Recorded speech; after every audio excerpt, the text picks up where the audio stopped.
Hello students. So CBSE 10th standard students. Today I am going to explain you a lesson from your textbook First Flight.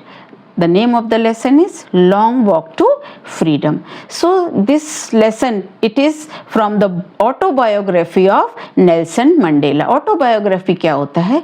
जब आदमी कोई भी इंसान अपनी story, अपनी life की पूरी स्टोरी खुद से लिखता है, ऑटोबायोग्राफी। जब उसकी लाइफ की पूरी स्टोरी कोई दूसरा लिखता है उसे क्या कहते हैं? Biography. So this story is written by Nelson Mandela itself, so that is why it is an autobiography and it portrays the installation of the first democratic government of South Africa in 1994 and this lesson is based on apartheid theory. Apartheid theory क्या होती है?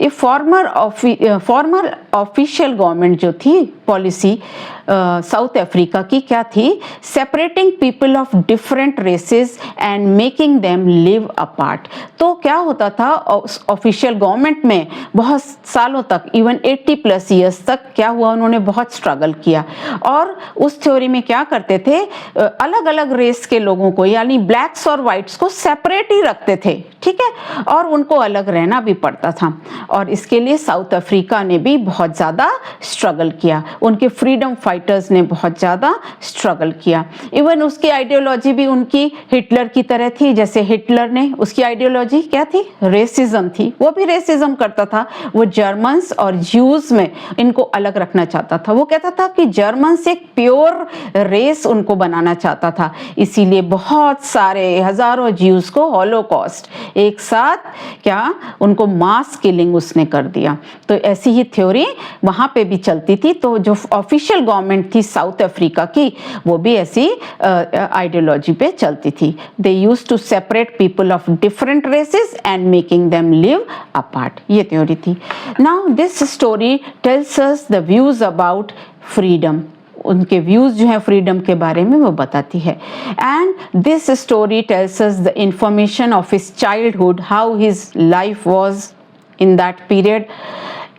This story tells us about the adolescence of Nelson Mandela, 30 years of his imprisonment, उसको जो jail में डाला गया था, and journey as freedom fighter। तो उनकी पूरी लाइफ के बारे में बता रही है। उनका चाइल्डहुड कैसा था, उनका एडोलेसेंस कैसा था, जब वो जेल में थे तो कैसी लाइफ थी, 30 years वो जेल में थे, और how his life was as a, how his journey was as a freedom fighter। तो 80 से ज़्यादा साल स्ट्रगल करने के बाद फाइनली उनको फ्रीडम मिली। And the first democratic government was established on 10th May 1994 and he came with his daughter to attend the ceremony। Ceremony को अटेंड करने के लिए अपनी डॉटर के साथ आए हैं। He took his oath as the president of a free South Africa। अब इतने साल स्ट्रगल के बाद उनको क्या बनाया गया? प्रेसिडेंट बना दिया south Africa. And now Africa became a republic। Republic means now they had their own constitution। पहले क्या था? जो उनकी फॉर्मर ऑफिशियल गवर्नमेंट थी वो किस बात पे वो हो रही थी? अपार्थीड थ्योरी ज्यादा करती थी, यानी सेपरेट करती थी रेस वाइज। पर अभी क्या? अफ्रीका फ्री हो गया, साउथ अफ्रीका फ्री हो गया और नेल्सन मंडेला क्या बन गए? He became the president of South Africa and Africa became republic. Now they had their own constitution and he promised people, लोगों को क्या प्रॉमिस किया? To remove poverty and discrimination, and he said that he will bring equality and freedom for all। उन्होंने कहा अब सब equal रहेंगे, there will be no discrimination between blacks and whites, सब we all are equal, we all are humans। So after the oath, African jets displayed military power and military generals they saluted him। Now 2 national anthems were sung। पहले क्या होता था? Whites ही अपना गाते थे, अब blacks का भी अपना एक नेशनल एंथम है। तो एक व्हाइट्स का अपना national anthem they sang and blacks ने अपना नेशनल एंथम गाया, ठीक है। So both were played in that ceremony. Actually Nelson Mandela, he was born early in 20th century, ठीक है, and the whites had started dominating the blacks, तो या Africans, तो वाइट्स ने क्या करा कि अफ्रीकन्स को डोमिनेट करना स्टार्ट कर दिया। एंड 80+ ईयर्स, 80 से ज़्यादा साल कि जो उन्होंने अपार्थीड जो भी स्ट्रगल्स उन्होंने उसमें सहे, उसको रिप्लेस कर दिया गया। इतने स्ट्रगल के बाद अब अपार्थीड थ्योरी उसको दैट हैज बीन रिप्लेस्ड, इस सेरेमनी में कर दिया गया। And he recalled on that day, किनको रिकॉल्ड किया?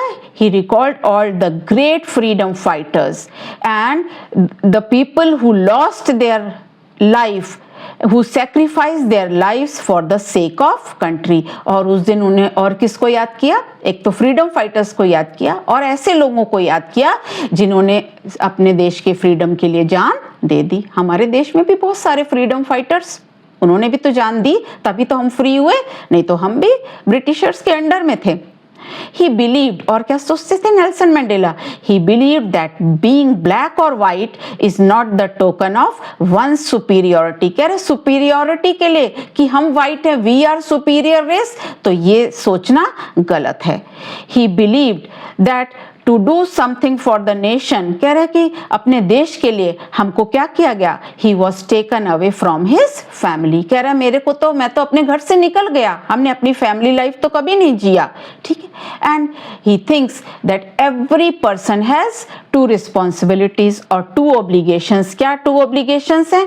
एक one to his family, एक आदमी की रिस्पॉन्सिबिलिटी उसकी फैमिली के लिए है ना, अपनी फैमिली के लिए वो रिस्पॉन्सिबल है। And second to the nation, दूसरा हम अपने कंट्री के लिए भी तो रिस्पॉन्सिबल हैं, उसके लिए तो हमारा ऑब्लिगेशन है, अपने देश के लिए भी तो हमें कुछ करना है, because national interest is supreme. ठीक है, हमारे सेल्फिश एंड्स आर इंपॉर्टेंट, वो भी इंपॉर्टेंट हैं, बट उन सबसे बड़ा क्या है? National interest is supreme. Okay, and progress of country comes before any individual, और देश की जो प्रोग्रेस है वो इंपॉर्टेंट है, ना कि इंडिविजुअल। इंडिविजुअल इज इंपॉर्टेंट, पर उससे भी ज्यादा इंपॉर्टेंट क्या है? Our country's progress। So our country's progress come before any individual। So this is the theme of the lesson।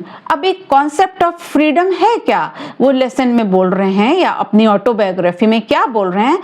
As a child, what kind of freedom do you want? बच्चे हो के आप क्या चाहेंगे? कि आप you should be able to do what you want, आपको जो भी करने दें, swimming in the pond, river, riding the bulls. जो गांव के बच्चे अगर करना चाहते हैं तो उनके लिए फ्रीडम क्या है? कि वो आराम से घूम फिर सके, स्विमिंग कर सके, बुल्स पे घूम सके। एज अ स्टूडेंट आप कैसी टाइप की फ्रीडम चाहेंगे? That you want to stay at night, you want to read whatever you want, you want to go wherever you want, आप जहां भी जाना चाहें आप जा सकें, ये फ्रीडम सोचते थे वो ऐसा। और एज अ यंग पर्सन वो क्या सोचते थे? फ्रीडम मतलब क्या? Freedom to achieve our dreams. जब यूथ हो गए तो हमको अपने ड्रीम्स को अचीव करने दिया जाए। Okay, to start our family and to earn for our family. उनके दिमाग में फ्रीडम का मतलब ये था। ओके, तो as a child what do you want? Able to do what you want. As a student, stay out at night, read whatever you want and go wherever you want to go। और as a youth, freedom to achieve our goals, to earn money and start family। ये उनके दिमाग में freedom का ख्याल था। So he joined African National Congress, उन्होंने join कर लिया।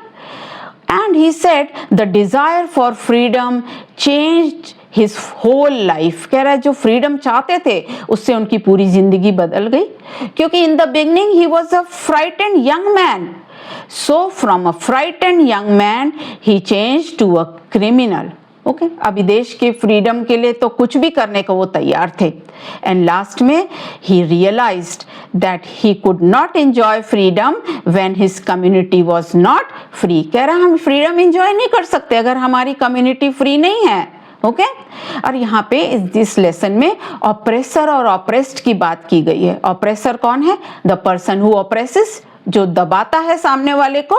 तो कह रहे हैं कि they are the prisoner of hatred and prejudice. Prejudice क्या होती हैं? आप किसी के बारे में बिना जाने, बिना एविडेंस के कोई भी राय बना लें कि ये पर्सन ऐसा है, वो ऐसा है। आपने देखा नहीं है, you have never witnessed all those things, पर हम उसके बारे में एक राय बना लेते हैं, हम उसके बारे में हेट्रेड रखते हैं। तो ये सब कौन करता था? ये जो थे ऑप्रेसर्स करते थे। ऑप्रेसर ये क्या करते थे? उनके लिए हेट्रेड रखते थे, प्रेजुडिस रखते थे। ठीक है, तो ऐसा सब चीज उनको अच्छा नहीं लगता था। और ऑप्रेस्ड कौन होता है? जिसको दबाया गया हो। तो जब वो हेट्रेड रखेंगे, वो उनके लिए प्रेजुडिस रखेंगे, तो फिर ऑप्रेस्ड क्या करेगा? उनके लिए हेट्रेड अगर है तो वो भी हेट्रेड रखेंगे उनके लिए, वो भी प्रेजुडिस रखते थे।